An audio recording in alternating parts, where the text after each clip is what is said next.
जय हिंद दोस्तों, Sandeep tricky math special YouTube channel में आप सभी का स्वागत है। बिहार पुलिस कांस्टेबल नई भर्ती 2023 जिसमें टोटल पोस्ट है 21,391। इस पोस्ट के लिए ये प्रैक्टिस सेट नंबर 3 है। इससे पहले प्रैक्टिस सेट नंबर 1 और 2 नहीं देखा होंगे तो इसके लिए प्लेलिस्ट बना दी है, वहाँ से जाकर आप दोनों वीडियो देख सकते हैं। इस वीडियो में हिंदी, अंग्रेजी, मैथ्स, जीके, जीएस यानी सभी प्रकार का प्रश्न रहने वाला है। जैसे आपके एग्ज़ाम में रहेगा वैसा ही सेट ये तैयार किया गया है। तो इस वीडियो को अंत तक देखिएगा। वीडियो स्टार्ट करते हैं और चलते हैं हम प्रश्न की तरफ। यहाँ पर देख सकते हैं ये है जो कि सेट है, यहाँ पर ये प्रैक्टिस सेट सीरीज नंबर 3 है। तो चलिए स्टार्ट करते हैं। पहला प्रश्न है आपके सामने कि भारत के राष्ट्रीय ध्वज का डिजाइन निम्नलिखित में से किसने तैयार किया था। चारों ऑप्शन देख लीजिए और बताइए यहाँ पर 1 प्रश्न का सही आंसर क्या है। जो भी कैंडिडेट यहाँ पर ऑप्शन नंबर सी के साथ जा रहे हैं, मैडम बिकाजी कामा बता रहे हैं, बिल्कुल ही सही जवाब है। नेक्स्ट यहाँ पर सेकेंड प्रश्न है आपके सामने कि 210 रुपये 3 व्यक्तियों ए बी सी के बीच में विभाजित किया गया है। यदि ए को 2 रुपये मिलते हैं तो बी को 3 रुपये और बी को 4 रुपये मिलते हैं तो सी को 5 रुपये मिलते हैं, तो ए का कितना हिस्सा होगा। जल्दी से सॉल्व कीजिए, बताइए यहाँ पर सेकेंड प्रश्न का सही आंसर क्या है। देखिए 3 व्यक्ति हैं ए बी सी, उनके बीच 210 रुपया बांटना है। तो चलिए इसको क्वेश्चन क्या करा है इसके अकॉर्डिंग इसको हम सॉल्व करते हैं। देखिए यहाँ पर टोटल कितना है तो 210 रुपया है। 3 व्यक्ति के बीच में इसको बांटना है। कौन कौन है तो ए है, बी है और सी है। यदि ए को यहाँ पर 2 रुपये मिल रहा है और उसको नेक्स्ट यहाँ पर बी को अगर 3 रुपये मिल रहा है, ए को यहाँ पर 2 रुपये मिल रहा है तो बी को यहाँ पर 3 रुपये मिल रहा है। यहाँ पर हो गया 2:3। यहाँ पर बी को अगर 4 रुपये मिलता है तो सी को 5 रुपये मिलता है। यानी बी को अगर यहाँ पर 4 रुपये मिलता है तो सी को यहाँ पर कितना मिलता है 5। अब इधर खाली है तो इसको 3 यहाँ पर लिख देंगे और इधर क्या लिख देंगे तो 4 लिख देंगे। अब इसको सॉल्व कर लेंगे। 4 दूना 8 और 4 तिहाई 12 और 5 तिहाई 15, ये अनुपात हो गया। इस सबको योग करेंगे तो कितना हो जाएगा। तो यहाँ पर 8 12 कितना हो गया तो 8 हुआ और 12 को कितना होता है 8 12 20 और 20 हुआ 15 को 35, यानी 35 यूनिट का मान कितना दिया गया है 210 दिया गया है। तो 1 यूनिट का मान ज्ञात करेंगे। यहाँ से 7 से अगर कट करेंगे तो कितना हो जाएगा तो 7 × 5 = 35 और ये होगा 7 × 21 और 6 × 5 = 30।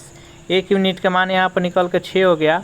यहाँ पर पूछा गया है किसका हिस्सा तो ए का हिस्सा। ए का हिस्सा कितना है पता 8 है तो 8 × 6 कितना हो जाएगा 48 हो जाएगा। तो इसका राइट आंसर है ऑप्शन नंबर ए। नेक्स्ट यहाँ पर 3 प्रश्न आपके सामने कि रसायन शास्त्र की कक्षा में 27 विद्यार्थी है और 22 विद्यार्थी भौतिकी कक्षा में है। इनमें से 7 विद्यार्थी रसायन कक्षा और भौतिकी दोनों में है, तो केवल भौतिकी लेने वाले विद्यार्थी और केवल रसायन लेने वाले विद्यार्थी का अनुपात निकालिए। जल्दी से सॉल्व कीजिए इसको। तो चलिए इसको सॉल्व करते हैं। यहाँ पर देखिए रसायन में भाग लेने वाले की टोटल कितना संख्या है तो 27 है। उसके बाद से भौतिकी में भाग लेने वाले का कितना है तो 22 है और दोनों में 7 है। यहाँ पर केवल पूछा है केवल भौतिकी और केवल रसायन, तो भौतिकी में टोटल कितने हैं तो भौतिकी में यहाँ पर 22 है, तो 22 में से 7 घटा देंगे तो कितना हो जाएगा 15। केवल भौतिकी में 15 लेगा। उसके बाद से टोटल कितना है रसायन में टोटल 27 है। 27 में से अगर 7 यहाँ पर माइनस कर लेंगे क्योंकि 7 जो है दोनों में है, 7 माइनस कर लेंगे तो 20 हो जाएगा। अब यहाँ इसका अनुपात पूछा है तो इसको कट करेंगे 5 से तो ये 3 हो जाएगा और नीचे 4 हो जाएगा, तो 3:4 हो जाएगा।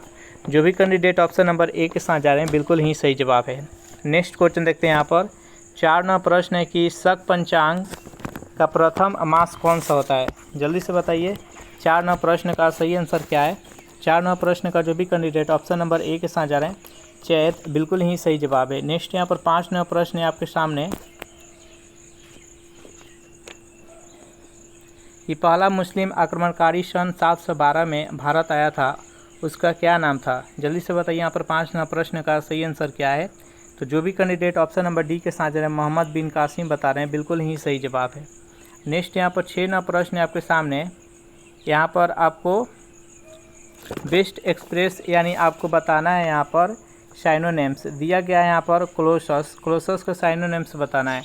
जल्दी से बताइए इस प्रश्न का सही आंसर क्या है। तो 6 प्रश्न का जो भी कैंडिडेट ऑप्शन नंबर बी के साथ जा रहे हैं हौज बता रहे हैं, बिल्कुल ही सही जवाब है।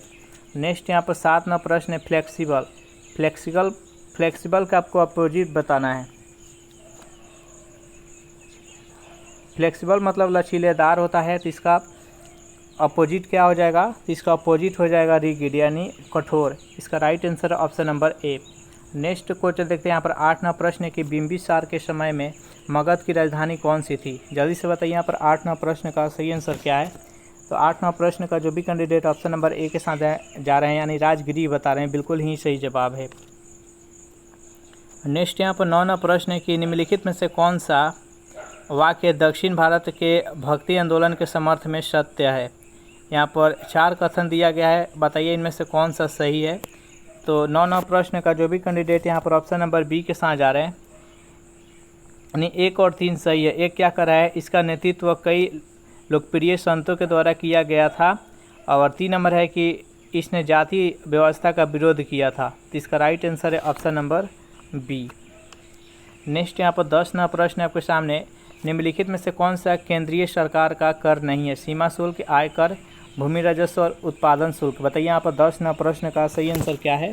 तो 10वां प्रश्न का जो भी कैंडिडेट ऑप्शन नंबर सी के साथ जा रहा है, भूमि राजस्व यह राज्य सरकार लेती है, तो इसका राइट आंसर है ऑप्शन नंबर सी। 11वां प्रश्न है कि कुषाण काल में सबसे अधिक विकास किस क्षेत्र में हुआ था। धर्म में, कला में, साहित्य में और वास्तुकला में। बताइए यहाँ पर 11वां प्रश्न का सही आंसर क्या है। तो जो भी कैंडिडेट ऑप्शन नंबर डी के साथ जा रहे हैं, बिल्कुल ही सही जवाब है। सेशन आप लोग को अच्छा लग रहा है तो वीडियो को लाइक कर दीजिए, अपने दोस्तों के पास जल्दी से शेयर कर दीजिए। 12वां प्रश्न है कि ताजमहल के निर्माण में भारत और डैश देश की विशेषज्ञों का सहयोग हुआ था। जल्दी से बताइए यहाँ पर 12वां प्रश्न का सही आंसर क्या है। तो 12वां प्रश्न का जो भी कैंडिडेट यहाँ पर ऑप्शन नंबर बी के साथ जा रहे हैं, पार्सिया यानी अरब का, बिल्कुल ही सही जवाब है। नेक्स्ट यहाँ पर प्रश्न देखते हैं। 13वां प्रश्न आपके सामने है कि संशय का सही विलोम क्या होगा। जल्दी से बताइए इस प्रश्न का सही आंसर क्या है। संशय का आपको विलोम बताना है, तो संशय का विलोम क्या होगा, तो निश्चय हो जाएगा। जो भी कैंडिडेट ऑप्शन नंबर ए के साथ जा रहे हैं, बिल्कुल ही सही जवाब है। 14वां प्रश्न कि सूर्यतन्या का पर्यायवाची शब्द चुनें। जल्दी से बताइए यहाँ पर इस प्रश्न का सही आंसर क्या है। तो 14वां प्रश्न का जो भी कैंडिडेट ऑप्शन नंबर सी के साथ जा रहे हैं, कृष्णा, बिल्कुल ही सही जवाब है। चलिए नेक्स्ट यहाँ पर 15वां प्रश्न है कि जब पृथ्वी सूर्य से अधिकतम दूरी पर पहुँचती है तो इसे क्या कहा जाता है। जल्दी से बताइए इस प्रश्न का सही आंसर क्या है। तो जब पृथ्वी सूर्य से अधिकतम दूरी पर पहुँचती है तो इसे संक्रांति के रूप में जाना जाता है। इसका राइट आंसर है ऑप्शन नंबर ए। नेक्स्ट यहाँ पर 16वां प्रश्न है कि जर्मनी और पोलैंड के बीच सीमा रेखा क्या कहलाती है। जल्दी से बताइए यहाँ पर 16वां प्रश्न का सही आंसर क्या है। तो जर्मनी और पोलैंड के बीच के सीमा रेखा को क्या कहते हैं। तो 16वां प्रश्न का जो भी कैंडिडेट ऑप्शन नंबर ए के साथ जा रहे हैं, हिंडेनबर्ग रेखा, बिल्कुल ही सही जवाब है। 17वां प्रश्न आपके सामने नीफे शब्द संबंधित है। जल्दी से बताइए यहाँ पर 17वां प्रश्न का सही आंसर क्या है। तो नीफे में क्या होता है, तो NiFe, Ni से निकेल होता है, Fe से फेरस होता है। जल्दी से बताइए इस प्रश्न का सही आंसर क्या है। तो ये पृथ्वी के कोर में उपस्थित रहता है निकेल और फेरस। इसका राइट आंसर है option number B. Next question देखते हैं यहाँ पर 18वां प्रश्न है आपके सामने कि भारतवर्ष की जल क्षेत्र सीमा कहाँ तक फैली होती है। जल्दी से बताइए यहाँ पर 18वां प्रश्न का सही आंसर क्या है। तो 12 नॉटिकल मील के द्वारा। जो भी कैंडिडेट ऑप्शन नंबर ए के साथ जा रहे हैं, बिल्कुल ही सही जवाब है। सेशन आप लोग को अच्छा लग रहा है तो वीडियो को लाइक कर दीजिए, अपने दोस्तों के पास जल्दी से शेयर कर दीजिए।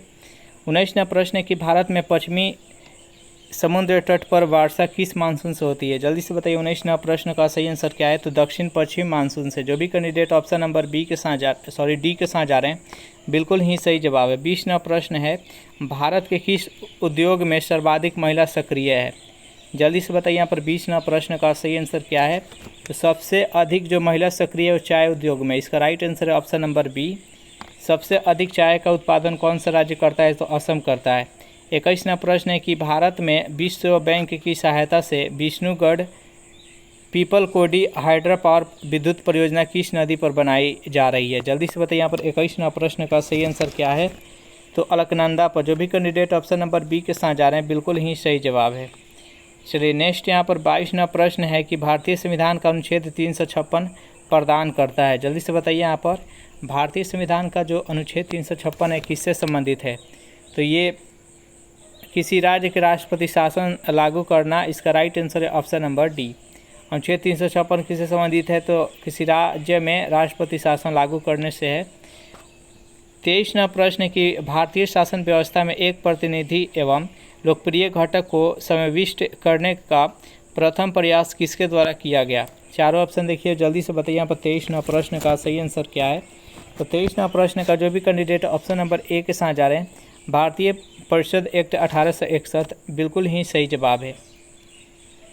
24वां प्रश्न आपके सामने, संविधान में मूल कर्तव्य का प्रावधान किस संशोधन में वर्णित किया गया है। 44वें, 42वें, 52वें और 91वें, बताइए यहाँ पर 24वां प्रश्न का सही आंसर क्या है। तो संविधान में मूल कर्तव्य का प्रावधान 42वें संशोधन में जोड़ा गया, जो कि 1976 में हुआ था। इसका राइट आंसर है ऑप्शन नंबर बी। नेक्स्ट यहाँ पर 25वां प्रश्न है कि किसी राजनीतिक दल को राष्ट्रीय दल के रूप में कब मान्यता दी जाती है। बताइए यहाँ पर 25वां प्रश्न का सही आंसर क्या है। इसका चारों ऑप्शन देख लीजिए और बताइए इस प्रश्न का सही आंसर क्या है। तो यदि उसे 4 या अधिक राज्यों में राजनीतिक दल के रूप में मान्यता दी गई हो तो उसे राजनीतिक दल को राष्ट्रीय दल के रूप में मान्यता दी जाएगी। जो भी कैंडिडेट यहाँ पर 25वां प्रश्न का ऑप्शन नंबर सी के साथ जा रहे हैं, बिल्कुल ही सही जवाब है।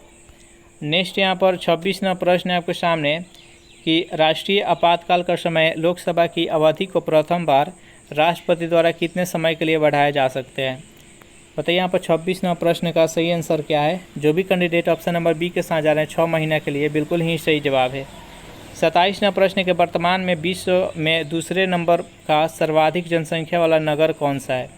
बताइए इस प्रश्न का सही आंसर क्या है। तो 27वां प्रश्न का जो भी कैंडिडेट यहाँ पर ऑप्शन नंबर सी के साथ जा रहे हैं संघाई बता रहे हैं, बिल्कुल ही सही जवाब है। नेक्स्ट यहाँ पर 28वां प्रश्न है कि भारत की पहली महिला जो विश्व सुंदरी चुनी गई थी उसका नाम क्या था। बताइए यहाँ पर 28वां प्रश्न का सही आंसर क्या है। तो रीता फारिया था। जो भी कैंडिडेट ऑप्शन नंबर बी के साथ जा रहे हैं, बिल्कुल ही सही जवाब है। 29वां प्रश्न है आपके सामने, यहाँ पर वन वर्ड बताना है कि succession of rules belonging to one family, एक ही फैमिली से रूल्ड किया जा रहा है पूरा, उसको क्या कहते हैं। तो डायनेस्टी बोलते हैं। जो भी कैंडिडेट ऑप्शन नंबर ए के साथ जा रहे हैं, बिल्कुल ही सही जवाब है। नेक्स्ट यहाँ पर 30वां प्रश्न है आपके सामने कि find out the word which is spelling correct, जो करेक्ट मीनिंग है उसको आपको चुनना है। जल्दी से बताइए यहाँ पर 30वां प्रश्न का सही आंसर क्या है। तो 30वां प्रश्न का जो भी कैंडिडेट यहाँ पर ऑप्शन नंबर बी के साथ जा रहे हैं एकोमोडेशन, बिल्कुल ही सही जवाब है। नेक्स्ट यहाँ पर 31वां प्रश्न है कि भारतवर्ष में STD सेवा कब से शुरू हुई। चारों ऑप्शन देखिए और जल्दी से बताइए यहाँ पर 31वां प्रश्न का सही आंसर क्या है। भारतवर्ष में STD सेवा कब से शुरू हुई। तो 31वां प्रश्न का जो भी कैंडिडेट ऑप्शन नंबर ए के साथ जा रहा है 1960 से, बिल्कुल ही सही जवाब है। 32वां प्रश्न है कि ध्वनि तरंग किस दर से यात्रा करती है। बताइए यहाँ पर 32वां प्रश्न का सही आंसर क्या है। तो ध्वनि तरंग किस दर से यात्रा करती है। तो जो भी कैंडिडेट ऑप्शन नंबर सी के साथ जा रहे हैं 1100 फुट प्रति सेकेंड, बिल्कुल ही सही जवाब है। नेक्स्ट यहाँ पर 33वां प्रश्न है कि दो समतल दर्पण एक दूसरे के 90 डिग्री के एंगल पर झुके हैं तो दर्पणों में बनने वाले प्रतिबिंबों की संख्या कितनी होगी। जल्दी से बताइए इस प्रश्न का सही आंसर क्या है। तो इसके लिए फार्मूला होता है θ/360/θ -1। तो यहाँ पर 360 हो गया और बटा में यहाँ पर थीटा हो गया। थीटा 90 डिग्री है और -1, तो इसको 9 चौका 36 यानी 3 बनेगा। जो भी कैंडिडेट ऑप्शन नंबर सी के साथ जा रहे हैं, बिल्कुल ही सही जवाब है। 34वां प्रश्न है कि पीजो विद्युत प्रभाव डैश द्वारा विद्युत उत्पादन होता है। बताइए यहाँ पर 34वां प्रश्न का सही आंसर क्या है।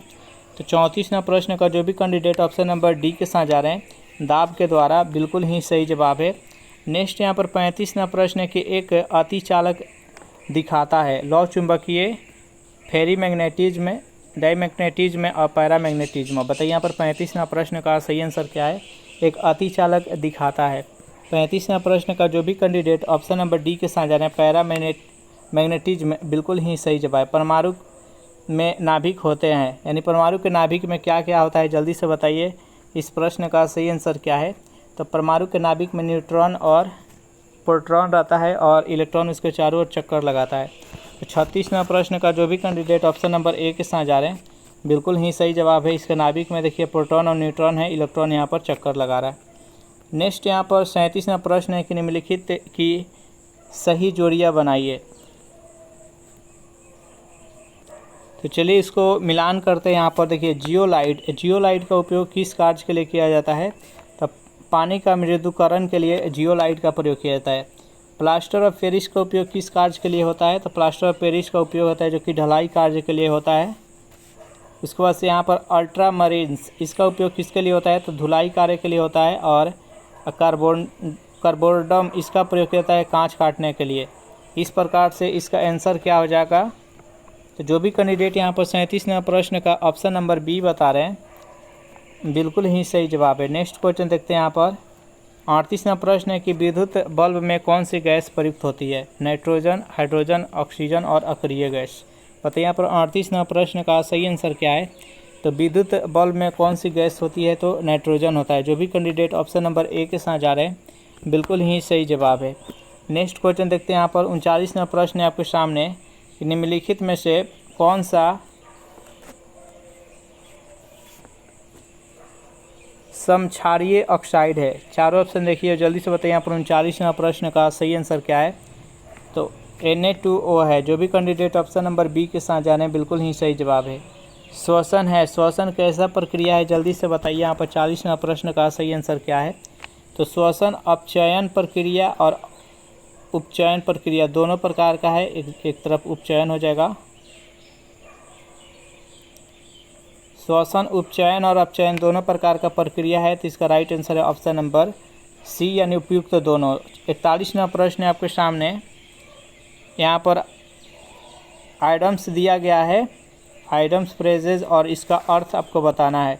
यहाँ पर दिया गया है, इसको हाईलाइट किया गया है। On the cards, on the cards का आपको इसका अर्थ क्या होगा? जल्दी से बताइए। यहाँ पर 41वां प्रश्न का सही आंसर क्या है?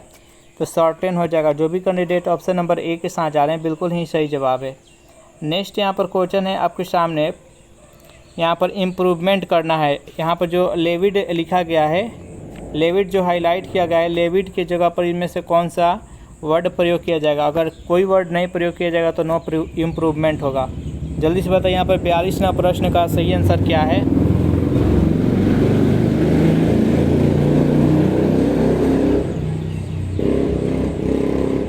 तो 42वां प्रश्न का जो भी कैंडिडेट यहाँ पर ऑप्शन नंबर सी के साथ जा रहे हैं, मैड का प्रयोग होगा। बिल्कुल ही सही जवाब है।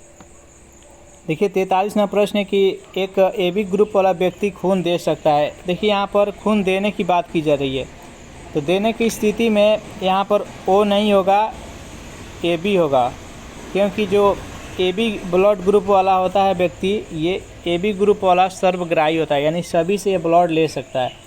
लेकिन ब्लड किसको किसको दे सकता है? तो A को दे सकता है, B को और AB को दे सकता है। अगर यहाँ पर लेने की बात होती तो ये सभी से ब्लड ले सकता है। इस प्रश्न का राइट आंसर है ऑप्शन नंबर सी। नेक्स्ट यहाँ पर 44वां प्रश्न है कि अत्यधिक मंदी किस काल में हुई थी? जल्दी से बताइए यहाँ पर 44वां प्रश्न का सही आंसर क्या है? जो भी कैंडिडेट ऑप्शन नंबर बी के साथ जा रहे हैं, 1929 से 1934 बिल्कुल ही सही जवाब है। नेक्स्ट यहाँ पर 45वां प्रश्न है कि एयर इंडिया में विमान चालक बनने वाली प्रथम महिला कौन है?